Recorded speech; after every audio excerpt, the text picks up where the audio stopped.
விஜய் எங்களுக்கு எதிரி அல்ல, எங்களுக்கு ஒரே எதிரி திமுக தான் என அமமுக பொதுச் செயலாளர் டிடிவி தினகரன் தெரிவித்துள்ளார்.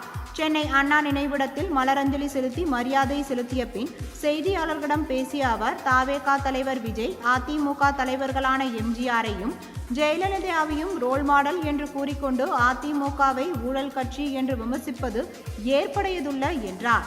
இது தொடர்பாக அதிமுக முன்னாள் அமைச்சர் செங்கோட்டையனிடம் அவர் கேட்டு தெரிந்து கொள்ள வேண்டும் என்றும், 1989ஆம் ஆண்டு அதிமுக இரு அணிகளாக பிளவுபட்ட போதும் கூட மக்களின் வாக்கு அதிமுகவிற்கு தான் சென்றது என்பதால் விஜய் நினைப்பது நடக்காது என்று கூறினார். மேலும் தேர்தல் வாக்குறுதிகளை நிறைவேற்றாத ஆட்சியாகவே திமுக ஆட்சி உள்ளது.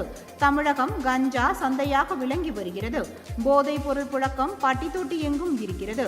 யாருக்கும் பாதுகாப்பு இல்லாத மாநிலமாக தமிழ்நாடு திகழ்கிறது என்றும், திமுக ஆட்சியை முடிவுக்கு கொண்டு வர மக்கள் முடிவு செய்து விட்டார்கள் என்றும் அவர் அப்பொழுது தெரிவித்தார்.